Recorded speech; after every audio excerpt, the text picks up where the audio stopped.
नमस्कार, स्वागत है आप सभी का न्यूज 18 राजस्थान पर। मैं हूं आपके साथ हेमंत कुमार। चलिए खबरों की शुरुआत इस वक्त की सबसे बड़ी खबर के साथ। नुपुर शर्मा के समर्थन में पोस्ट करने के मामले को लेकर के बड़ी जानकारी सामने आ रही है। आपको बता दें कि कन्हैया की हत्या से पहले कई और को धमकी दी गई थी। इस वक्त की सबसे बड़ी खबर न्यूज 18 राजस्थान पर सबसे पहले।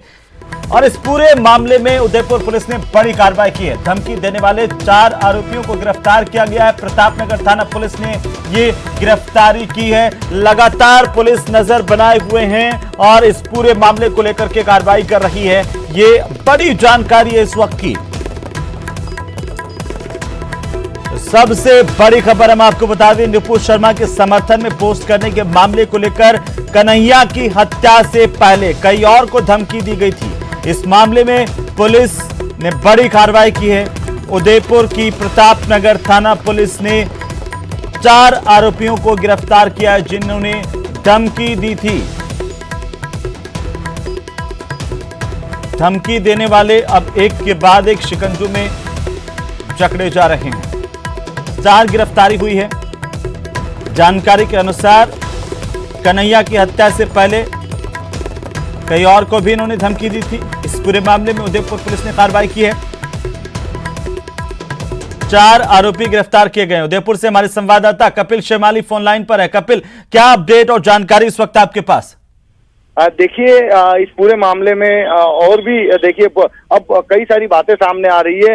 ये कन्हैयालाल की हत्या की गई, उसके पहले जब नुपुर शर्मा के समर्थन में जो पोस्ट की गई थी उसमें उदयपुर के कुछ और लोगों द्वारा इसमें पोस्ट करने का मामला जो है वो सामने आया था। नुपुर शर्मा के समर्थन में कुछ और लोगों ने पोस्ट की थी। हालांकि उनके नाम पुलिस जो है वो अभी डिस्क्लोज नहीं कर रही है, लेकिन उन्हें सुरक्षा मुहैया कराई गई है। और उस मामले में कन्हैयालाल हत्या होने के बाद में ये जो लोग हैं ये उदयपुर पुलिस के पास पहुंचे थे और अपनी शिकायत भी कर रही थी। उसमें एक व्यक्ति की शिकायत पर 4 लोगों को गिरफ्तार कर लिया गया है। ये प्रतापनगर इलाके में वो जो व्यक्ति है वो रहने वाला है और प्रतापनगर थाना पुलिस ने उसकी रिपोर्ट पर कार्रवाई करते हुए 4 लोगों को धमकी देने के मामले में गिरफ्तार किया है। कुछ देर में और भी जानकारियां इसमें स्पष्ट कर दी जाएगी, लेकिन उदयपुर एसपी ने इस बात की पुष्टि कर दी है कि 4 लोगों को प्रतापनगर थाना पुलिस ने धमकी देने के मामले में गिरफ्तार किया है। अब और भी जिन लोगों को धमकी दी गई है, जिनकी रिपोर्ट पुलिस को प्राप्त हुई है, उनको किन किन लोगों ने धमकी दी है उन पर भी कार्रवाई की जाएगी, क्योंकि अब पुलिस इस मामले को लापरवाही से नहीं लेना चाहती है। कन्हैयालाल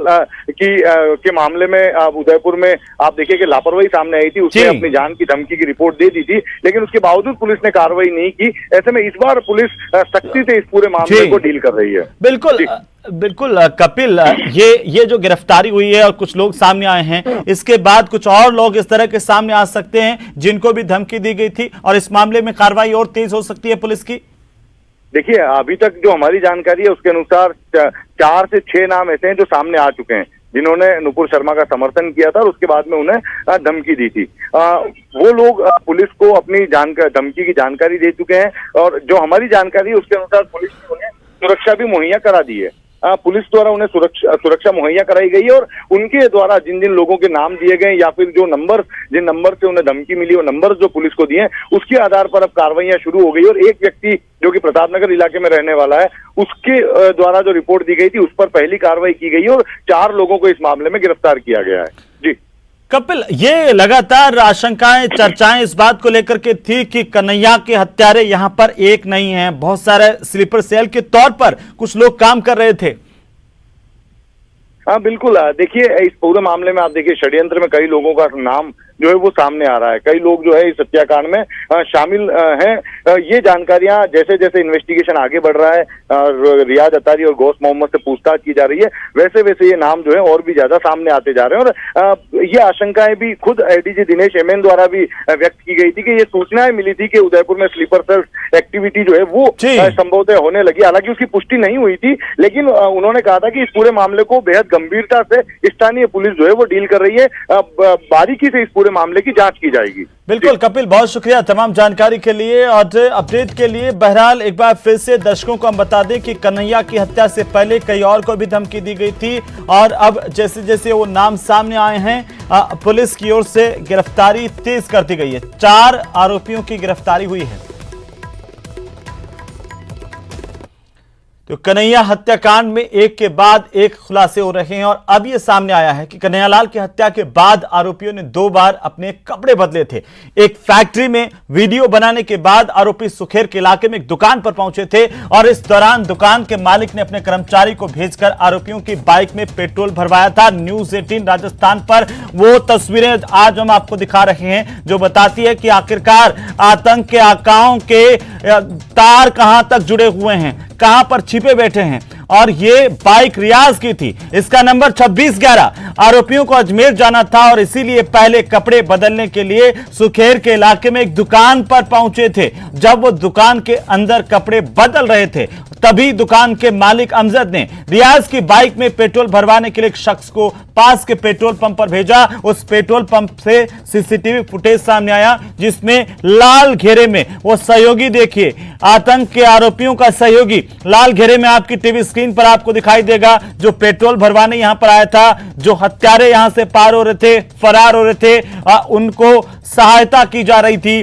और पेट्रोल पंप पर करीब 3 मिनट तक का ये फुटेज सामने आया है। आरोपी पेट्रोल भरवा करके वापस दुकान पर गया और पेट्रोल पंप पर लगे सीसीटीवी कैमरे में रियाज की बाइक पर वो शख्स पेट्रोल पंप पर आता हुआ नजर आया है। 28 जून से ये दुकान अभी तक बंद है। पेट्रोल भराकर लाने वाला व्यक्ति यहां से फरार है। लेकिन तस्वीरें देखिए, ये तस्वीरें बताती है कि आतंक के आकाओं के तार कहां तक जाते हैं, आखिरकार वो आका कहां पर छिपे बैठे हैं, ये सवाल सबसे बड़ा है। और इस वक्त 2 अलग अलग तस्वीरों के जरिए जरा समझिए, ये जो फुटेज सामने आया है, ये जो तस्वीरें सामने आई है, वो बताती हैं कि आतंक के तार कहां तक किस तरीके से जुड़ते हुए नजर आ रहे हैं। एक के बाद एक कड़ी मिलाती हुई पुलिस नजर आ रही है और ये फुटेज उस कड़ी को आगे बढ़ाते हुए दिखाई दे रहे हैं।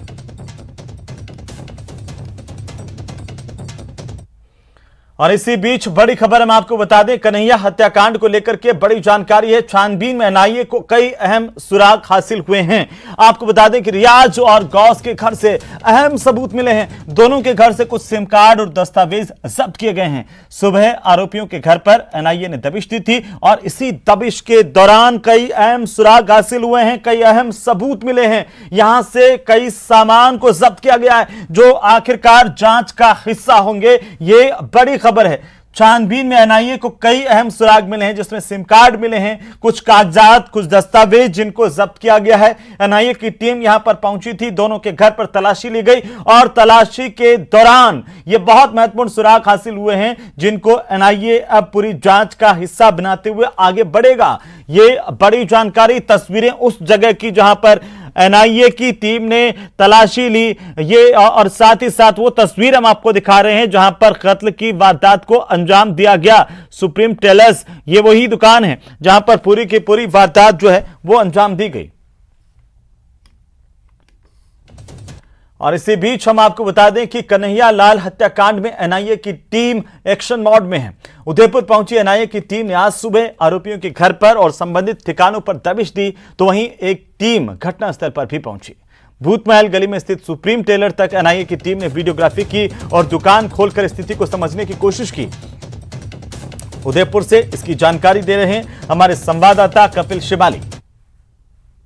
कन्हैयालाल हत्याकांड के मामले में एनआईए की टीम एक बार फिर उदयपुर में है। कल देर शाम एनआईए की टीम उदयपुर पहुंची थी और आज सुबह से अपनी कार्रवाई को तेज कर दिया है। सुबह सुबह एनआईए की टीम ने जो आरोपी गिरफ्तार किए गए हैं उनके घरों पर दबिश दी और दबिश देने के अलावा उस जो संबंधित ठिकाने पूछताछ में सामने आए वहां पर भी एनआईए की टीम पहुंची थी और कुछ क्लू इकट्ठा करने की कोशिश की। इसके अलावा आप देखिए, मैं इस समय उस जगह पर मौजूद हूँ, ये ग्राउंड जीरो पर मैं मौजूद हूँ, सुप्रीम टेलर के बाहर हूँ। ये वही जगह है जहाँ पर कन्हैयालाल की हत्या की गई थी। इस जगह पर भी एनआईए की टीम आई थी। एनआईए की टीम ने यहाँ आकर जो इस दुकान को खोला, दुकान खोलने के बाद में अंदर की स्थिति को देखा, दुकान के अंदर उस समय कौन कहां खड़ा हुआ था ये समझने की कोशिश की। पहले माना जा रहा था कि सीन रिक्रिएट किया जा सकता है, लेकिन सीन रिक्रिएट तो नहीं किया गया, लेकिन स्थिति पूरी समझने की कोशिश की। इसके अलावा इस पूरी गली की वीडियोग्राफी एनआईए की टीम द्वारा की गई थी। एनआईए की जो टीम के लोग आए थे गली के बाहर से ही वीडियोग्राफी करते हुए यहाँ अंदर पहुंचे। अंदर आने के अलावा उन्होंने उसके बाद में इस दुकान को खोला और दुकान खोलने के साथ ही जो अंदर की जो स्थिति थी वो देखते हुए पूरे स्थिति को समझने की कोशिश की। उस समय हम बात करने की कोशिश करेंगे अगर ये हमसे बात कर पाए। अच्छा, किस टीम जब आई थी तब क्या हुआ था? शटर खोल के देखा था दुकान में और बाहर खड़े थे, बातचीत कर रहे थे बस। अच्छा, कितने लोग आए थे? अंदाजन कितने लोग थे? 10 एक लोग थे। वीडियोग्राफी वगैरह कर रहे थे क्या? नहीं पता नहीं सर वीडियोग्राफी का। कुछ तकरीबन 10 बजे का समय था जब एनआईए की टीम मालदा स्ट्रीट के अंदर वीडियोग्राफी करते हुए प्रवेश हुई और इस दुकान तक की पूरी वीडियोग्राफी की। दुकान खोलने के बाद में अंदर की स्थिति को पूरा समझा, कौन व्यक्ति कहां खड़ा था, किस तरह से घटना को अंजाम दिया गया था, संभवतः ये भी यहाँ पर समझने की कोशिश की। तो तकरीबन 10 से 12 लोग, जैसा कि हमने यहाँ पर जो लोग मौजूद हैं उनसे पूछा, 10 से 12 लोग एनआईए की टीम में यहाँ पर आए थे और उन्होंने जो है पूरी जानकारी जुटाने की कोशिश की। इसके अलावा यहाँ से टीम अब चली गई है दूसरे स्थानों पर।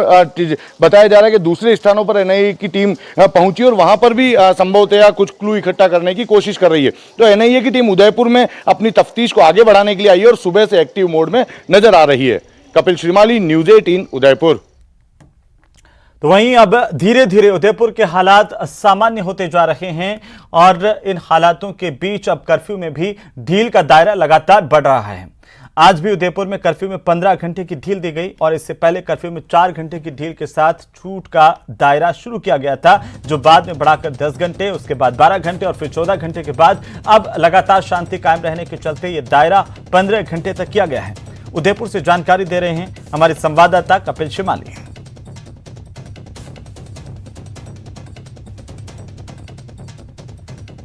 उदयपुर अब शांति और अमन की राह पर लौट रहा है। लगातार जो बंदिशें उदयपुर पर लगाई गई थी उसमें अब छूट दी जा रही है और आज कर्फ्यू में 15 घंटे की छूट देने का निर्णय लिया है। सुबह 6 से रात को 9 बजे तक बाजार खुले रहेंगे और इस बीच आप देखिए कि जो लोगों की आवाजाही है वो भी बढ़ी है।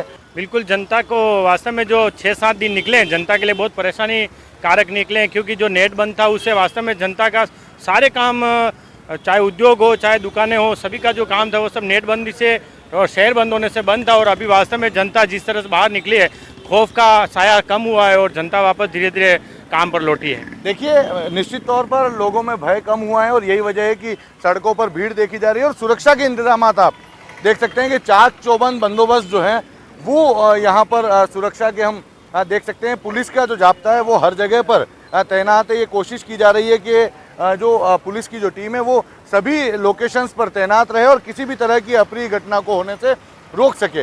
इसके अलावा शहरवासियों का भी सहयोग जो है वो पुलिस को मिल रहा है। आप देखिए कि भीड़ चारों तरफ आप देख सकते हैं। अब लोगों की आवाजाही जो है वो सड़कों पर काफ़ी ज़्यादा होने लगी है। लोगों के अंदर जो एक भय का माहौल पिछले कुछ समय में देखा जा रहा था उसमें काफ़ी कमी नज़र आ रही है और लोग भी चाहते हैं कि पर्यटकों की यह नगरी, जो कि हमेशा शांत स्वभाव के लिए जानी जाती है, यह नगरी जो है वो पुनः पटरी पर लौटे, यहाँ का पर्यटन व्यवसाय पटरी पर लौटे और इस नगरी में जिस तरह की अशांति फैली थी अब इस तरह के नज़ारे देखने को ना मिले।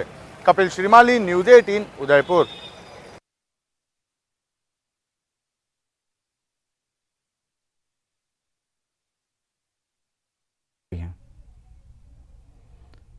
और इसी बीच हम लोग करेंगे मुख्यमंत्री अशोक गहलोत क्या कुछ कह रहे हैं, सुन लेते हैं। मुख्यमंत्री अशोक गहलोत बानसूर के दौरे पर हैं, जनसभा को संबोधित कर रहे हैं, मूर्ति अनावरण कार्यक्रम में शिरकत कर रहे हैं। आखिर के अंदर हम लोगों ने साथ मिलकर आगे बढ़ना तय किया, तब जाकर के 5 साल में मैं क्या हूँ कि गोली चलने की बात छोड़ो, दाढ़ी जला नहीं होने दिया। इस रूप में शासन करने के अपना तरीके होते हैं। हमारा तरीका वो था जो मैंने आपको बताया, और सरकारें आती है जो जिनका विश्वास लोकतंत्र है ही नहीं, उनके दिल में ना संवेदना है ना संवेदना के भाव है ना अहिंसा में विश्वास है। जिनका विश्वास हिंसा में हो उनका क्या इलाज करें।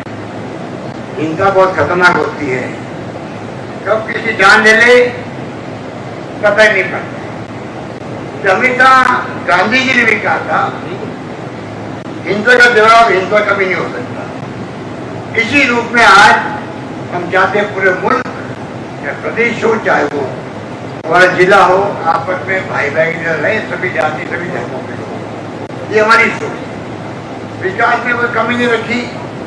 जो मांगा शकुंतला रावत ने वो हमने दिया, आप सबको मालूम है। उन्होंने लंबी लिस्ट गिनाई आपको, मैं वापस लिस्ट को रिपीट नहीं करना चाहूंगा।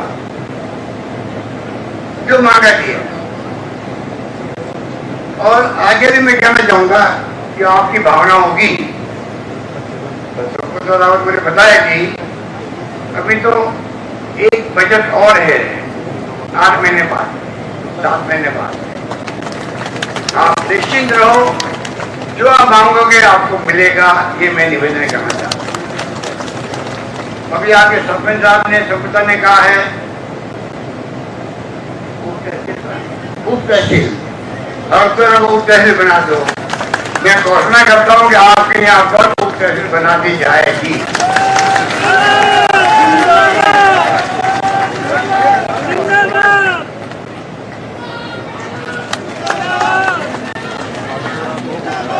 एक बात मैं कहता हूँ, मेरे शासन के वक्त में जब मैं मुख्यमंत्री बनाऊं, तीसरी बार बनाऊं,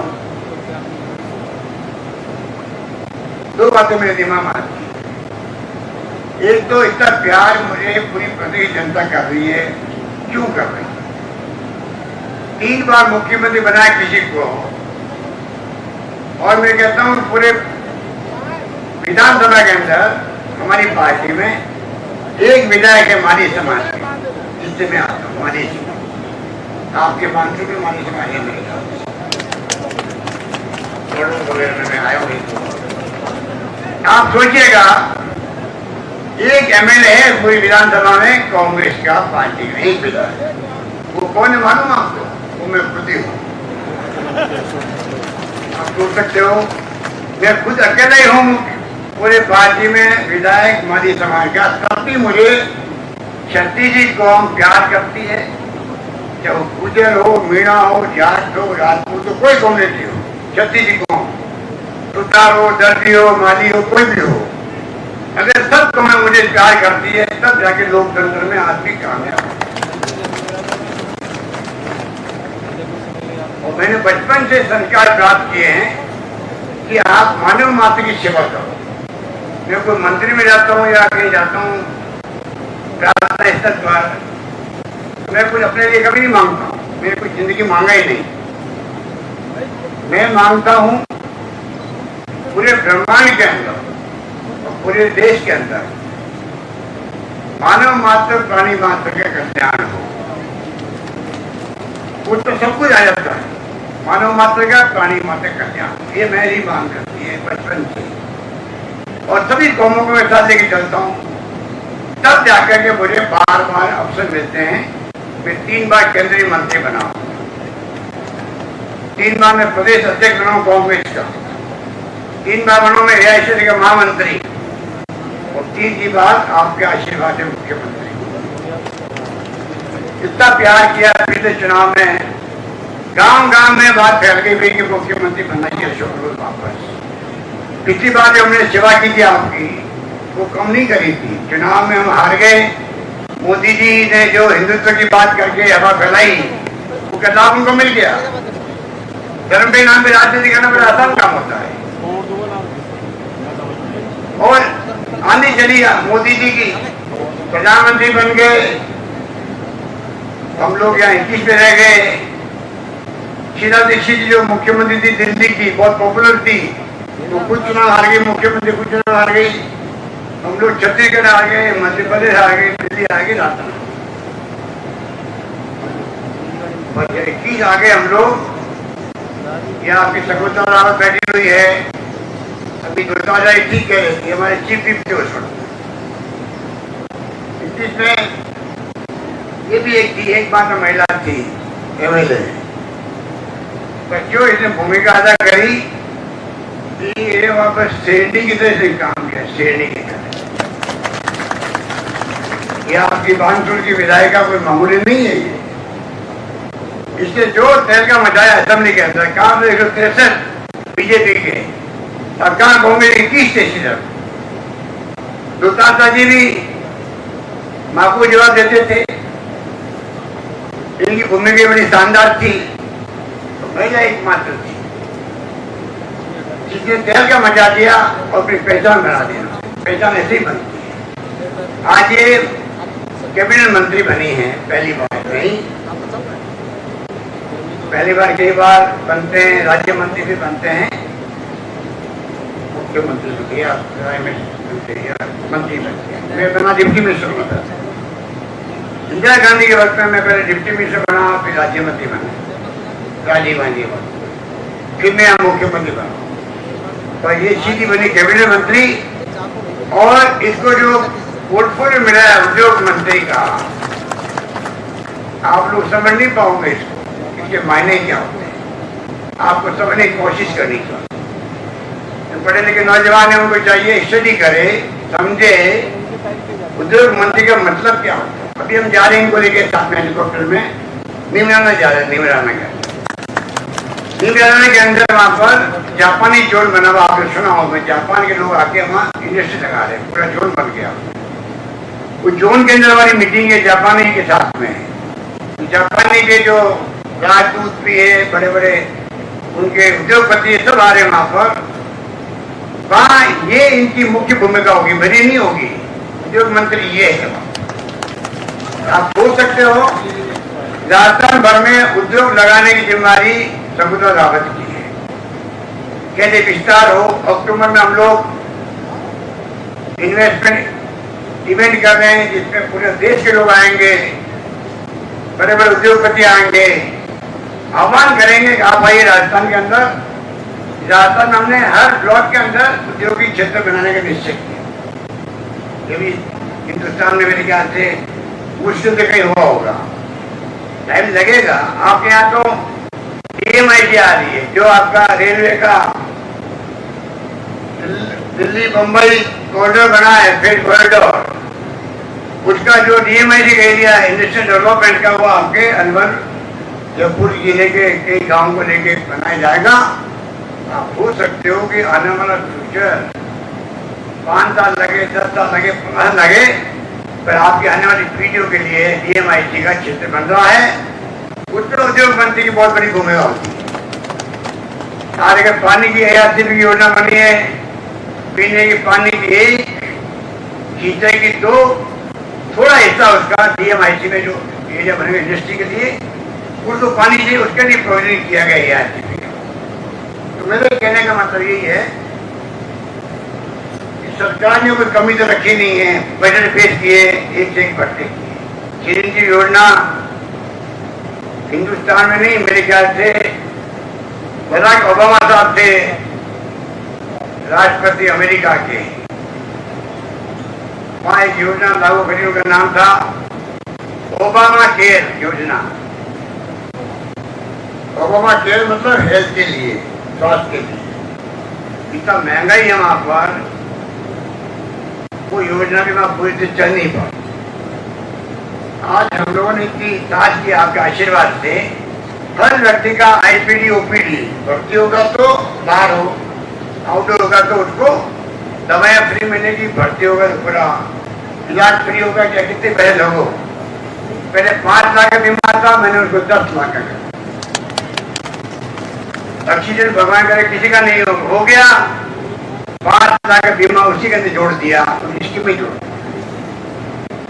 आपको तय करना पड़ेगा। कोई आदमी ने फॉर्म नहीं भरा है, कार्ड नहीं बनवाया है, तो हमने कलेक्टर को अधिकार दे दिया, कलेक्टर को ऐसा आदमी भर्ती हो जाए अस्पताल में, आपको अधिकार है कि आप उसका भी इलाज फ्री करवाओ और उसका कार्ड बनवा दो। यहाँ तक हमने छूट दी है। मैं कहना चाहूंगा 850 रुपये लगते हैं किसी पैसे वालों के, उनको चाहिए 850 रुपये क्या होते हैं, 10 लाख का बीमा, 5 लाख का अच्छे बीमा। करीब 90% लोग तो जुड़ चुके हैं उसके अंदर, स्कीम के अंदर। किडनी ट्रांसप्लांट, लीवर ट्रांसप्लांट किसे कहते हैं, 15-15, 20-20 लाख खर्च चुके हैं, वो फ्री इलाज करवा रहे हैं हम लोग। 10 लाख के अलावा भी आप सोच सकते हो, इलाज पूरा फ्री होने वाला एकमात्र राजस्थान देश में राज्य है जहाँ पर पूरा इलाज फ्री होने लग गया है। इसलिए मैं आपसे कहना चाहूंगा, कृपा करके आप लोग, जैसा भी मेरे पूर्व वक्ताओं ने कहा, 45 लाख जो है उनके तो बिजली का बिल 0 आने लग गए, 0। 45 लाख डोमेस्टिक कनेक्शन वालों का। और 5-6 लाख आने लगे किसानों के लिए, जो 1000 रुपये हमने दिए हैं एक्स्ट्रा। तो किसानों की बात हो चाहे मजदूरों की हो, सरकार ने योजना बनाने में आम आदमी का ख्याल रखा है, गरीब का, दलित का, पिछड़ों का, गरीब कोई जाति का हो, उसके लिए हमारी जिम्मेवारी है, सरकार की जिम्मेवारी है, और वो हम निभाएंगे। कभी कोई दिक्कत नहीं आने देंगे गरीबों को, ये मैं इस मौके पर कहना चाहता हूँ। मौका जब हमारे रामदेव जी, गुजर मिश्र जी, गुजर मूर्ति अनावरण का मौका है, ये भी एक हम सब के लिए अवसर है एक दो बात कहने का। इससे मैं कहना चाहूँगा, कर्मचारी की बात आई, बिना मांगे हुए हमने उनको ओल्ड एज पेंशन लागू कर दी उनके लिए। मानवीय दृष्टिकोण कि बुढ़ापे के अंदर आदमी सोचेगा पता नहीं मेरी पेंशन कितनी मिलेगी। नई पेंशन योजना बिल्कुल गलत है। शेयर मार्केट में पैसा जमा होता है, शेयर मार्केट में आप जानते हो शेयर मार्केट क्या होता है, क्या ऊंचा नीचा होता रहता है शेयर मार्केट। नीचे जाएगा वो रिटायर होकर बेचारा कितना पैसा मिलेगा उसको नहीं मालूम है। हमने गारंटी दे दी है उसको, भारत सरकार खुद भी सोचे, कभी न कभी उनको भी हमारी बात माननी पड़ेगी। राज्यों को माननी पड़ेगी, क्षति नहीं करने तो करते हमारी तरह। अरे मानवीय दृष्टिकोण जो आपकी सेवा 35 साल कर रहा है कर्मचारी, उसे अभी शिकायत हो सकती है, कर्मचारी शिकायत भी हो सकती है, परंतु उसका परिवार, उसका भविष्य, उसका कॉन्फिडेंस बना रहेगा, तभी तो गुड गवर्नेंस में आपका साथ देगा। वो हमने कर दिया है। बाकी बातें कह इतनी कम है, समय बहुत कम है, आगे मीटिंग हमारी है। मैं आपको बहुत धन्यवाद देना चाहूँगा करने के अंदर। हमारी बहन माता बैठी हुई है, मैं उम्मीद करता हूँ जल्दी ही 1,33,00,000 महिलाओं को, इतना 1,33,00,000 महिलाओं को जो चिरंजीवी योजना जुड़ गई है, घर की मुखिया को, महिला को बनाया गया, हम लोगों ने बना दिया है। उन सबको हम लोग अच्छा, घटिया क्वालिटी का नहीं, अच्छी क्वालिटी का मोबाइल फोन, 3 साल इंटरनेट की सेवा सही दे रहे हैं। तो बांसुर में मुख्यमंत्री अशोक गहलोत को आप सुन रहे थे। मिश्री देवी और रामदेव गुर्जर के मूर्ति अनावरण समारोह को संबोधित कर रहे थे सीएम। फिलहाल रुकेंगे एक छोटे से ब्रेक के लिए, जल्द लौटेंगे, आप बने रहिए हमारे साथ।